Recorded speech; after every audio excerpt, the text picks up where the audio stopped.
Warning, this podcast contains unapologetic speech, politically incorrect humor, and enough unfiltered logic to make your HR department choke on its diversity training manual. Listener discretion is advised, though let's be honest, if you're here, you already ditched the safe space and brought your own coffee. You know, in America today, nothing dies forever. It just goes underground, waits a while, then pops back up like a bad sequel no one asked for. And this week's headlines prove it. First, we've got the resurrection of conversion therapy, a practice so scientifically discredited that even the guy who invented the term probably wishes he could convert it out of his resume. But apparently, in certain state legislatures and a few courtrooms, this thing's making a comeback under the banners of religious liberty and free speech. Yeah, because nothing says freedom like trying to reprogram someone's brain against their will. Then, because you can't have one without the other, we've got the story of red states secretly running blue policies, thanks to what some are calling a shadow bureaucracy. Yep, while voters think they've got conservative leadership at the wheel, there's a cabal of unelected bureaucrats allegedly pushing DEI mandates, gender ideology, and ESG investing like they're working off a woke punch card. So, tonight we're ripping off the curtain, shining the spotlight, and asking, who's really running the show? And more importantly, how many of them were hired by someone you voted for? Now, before we dig into these dumpster fires of democracy, let's bring in the data and dissonance panel. Three voices that could argue over whether water is wet, and somehow end up breaking news in the process. First up, Brian, our MAGA diehard. The guy who can recite Trump's 2016 campaign speech word for word, backward and in the dark, probably while grilling a steak. He's the only man I know who keeps a Biden lied, people died bumper sticker on his lawnmower. Then there's Rachel, our resident independent. She's like the Switzerland of this panel. If Switzerland were armed, had a podcast, and occasionally dropped truth bombs that left both parties crying into their soy lattes. She's here to keep us honest, or at least make us feel guilty when we aren't. And finally, Daniel, our conspiracy theorist. This is the guy who will tell you conversion therapy is bad, but will also explain how it was actually invented by lizard people in 1973 as part of a CIA social experiment. And the scary part? He'll have charts. Tonight's episode is brought to you by the Caleb Rourke Thriller series. If you like your fiction sharp enough to cut through the noise and gritty enough to feel like tomorrow's headlines, you need the Covenant Protocol and the Prophet Directive on your shelf. Or in your Kindle. And yes, Book 3 is coming. We're not saying when, but let's just say December might get a little louder. Before we crack open tonight's first topic, let's talk about something you can actually enjoy. Our Data and Dissonance merch. Start with the lifeblood of this show, coffee. We've got 3 roasts, all roasted in the USA from globally sourced beans. The High Lakes Light Roast for bright citrusy mornings, the Rock Creek Medium Roast for that balanced all-day comfort, and the Bitterroot Dark French Roast for when you want your coffee bold enough to stare back at you. And since a good cup deserves good company, check out our Data and Dissonance mugs, sturdy enough to survive both the dishwasher and your Monday mood. If you're on the go, we've got stainless steel tumblers that keep your brew hot longer than most political promises. It's all at dataanddissonance.printify.me, and every order helps keep this show caffeinated and unfiltered. Conversion therapy, a practice so outdated it belongs in a museum next to bloodletting, is somehow making a political comeback. In Kentucky and a few other states, lawmakers are pushing to overturn bans, calling it religious liberty and free speech. Rachel, when you hear that defense, what's your gut reaction? It's the same argument repackaged. Control over someone's identity disguised as care. If a medical practice is so discredited that every major psychological association rejects it, bringing it back isn't liberty, it's state-sponsored harm. For minors especially, it's not just misguided, it's damaging. And let's be honest, if we had a therapy designed to turn straight kids gay, the same lawmakers pushing this would be calling for congressional hearings tomorrow. But what about the parents who say, we're guiding our child according to our faith? Should the state have a say in that? Faith guidance is one thing. Mental and emotional harm is another. We don't let parents give kids unsafe medication just because they believe it works. The line has to be protecting kids from practices that do more damage than good. Brian, I can see you loading your rebuttal. What's your take? I'm not here to defend the worst versions of it, but I think the left paints every faith-based conversation as abusive to push their bans. Not every church counselor is breaking a kid down until they cry. But here's the problem. The bans lump the entire idea of guidance in with the worst offenders, and once you give the government that authority, you're trusting them to be the referee forever. That's a gamble I'm not comfortable with. But if that's true, Brian, where do you draw the line between guidance and harm? That's the tough part. Ideally, you let parents and trained professionals decide together, but that assumes you have professionals willing to stand up to political pressure, and right now, most are too worried about their licenses to take any risks. Daniel, I know you're itching to connect this to something bigger. Because it is bigger. This isn't about whether conversion therapy works. It doesn't. It's about resurrecting a culture war tool that keeps certain donor bases engaged and certain voters angry. You'll notice this push isn't coming from a grassroots groundswell. It's coming from a handful of think tanks tied to political fundraising networks. The therapy is just the hook. The real product is outrage. So in your view, the therapy is just the storefront? Exactly. The merchandise is division, and the customers are voters being played into thinking this is a moral battle, when it's really a campaign strategy. Imagine you live in a deep red state. GOP governor, GOP legislature, maybe even a supermajority. You think you're insulated from blue state policies, until you find out unelected bureaucrats are quietly pushing DEI mandates, gender ideology in schools, and ESG investment requirements.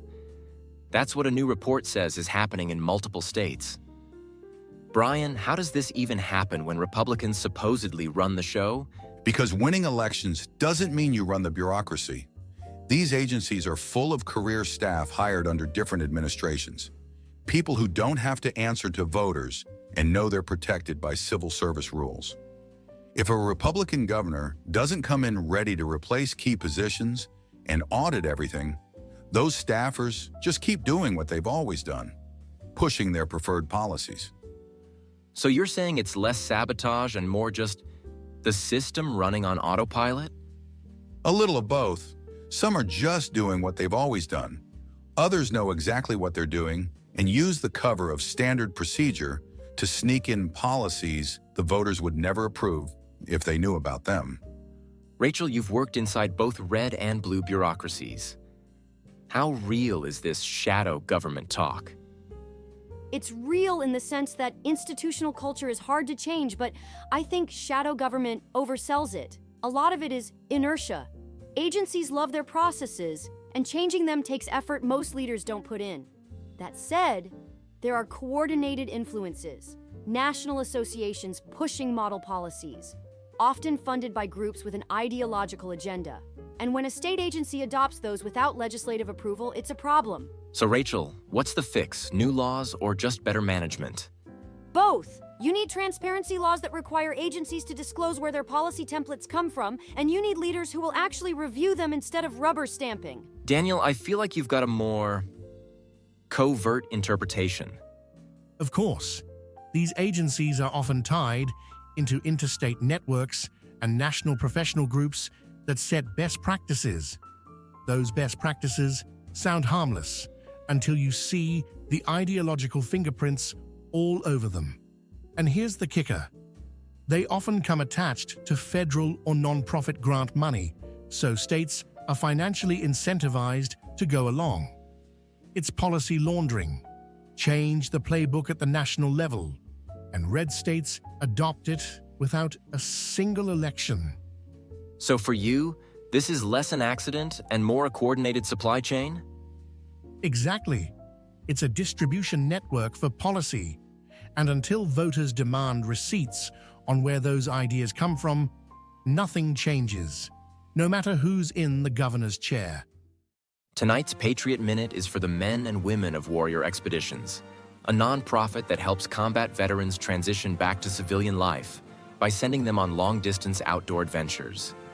Hiking the Appalachian Trail, paddling the Mississippi River, or biking across the country. The idea is simple but profound. Give veterans the time, space, and challenge to decompress from military service while rediscovering purpose and camaraderie. These aren't luxury trips. This is boots on the ground, miles under your feet therapy, rooted in the knowledge that some wounds heal best under open skies. Founded by Marine veteran Sean Gobin after he hiked the Appalachian Trail himself, Warrior Expeditions has helped hundreds of veterans walk, paddle, and ride toward a new chapter of life. If you want to see resilience in motion, look no further than a warrior crossing a finish line, not for a medal, but for themselves. You can learn more or support them at warriorexpeditions.org. All right, before we close out tonight's show, I want to circle back to both of our big topics: conversion therapy's legal comeback and the idea of a shadow bureaucracy in red states. They both deal with a similar undercurrent: power being exercised in ways voters either didn't approve or don't fully understand. Rachel, when you look at these stories side by side, what's the biggest danger you see for everyday Americans? It's complacency. Whether it's in the form of old harmful practices being repackaged as freedom or unelected officials quietly steering state policy, the common thread is that people aren't paying enough attention until it's too late. And once something harmful is entrenched, whether in law or bureaucracy, it's incredibly hard to undo. But Rachel, isn't it exhausting to expect voters to track all of this while also just trying to live their lives? Absolutely. And that's part of the problem. Bad actors count on that exhaustion. That's why oversight, journalism, and civic engagement matter. It's not about everyone knowing every bill number, it's about creating a culture where we ask questions before we accept the sales pitch. Brian, let me toss it to you. If you're a conservative voter in a red state, what's the practical takeaway from all this? That you can't just vote once and think the job's done. You've got to pay attention to what your state agencies are doing, what your school boards are approving, and what your legislators are letting slide. Otherwise, you'll wake up one day in a red state with blue state policies running your life. So Brian, in your mind, who's most to blame?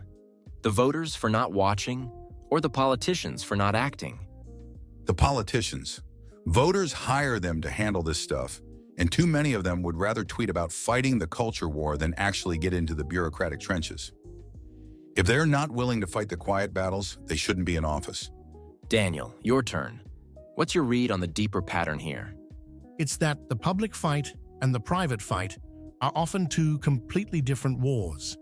The public fight is the flashy headline: conversion therapy bans, DEI mandates, whatever gets people riled up.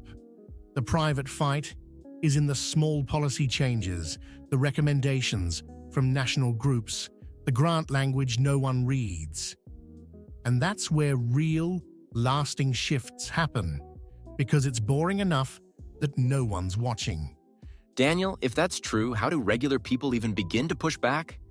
By making the boring stuff unignorable. Show up to local meetings. Demand to see agency reports. Ask your state reps about the actual paper trail behind a policy. Bureaucrats love the shadows, so take away the shade. Here's where I land on this.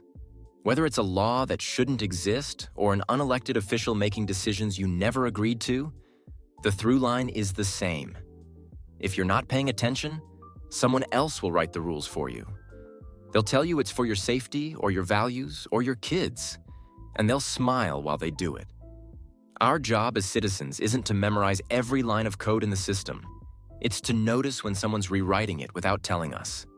The cost of ignoring that isn't just bad policy, it's losing the very idea that you get to decide how you live. And that's a price I'm not willing to pay. Remember to speak truth, stir thought.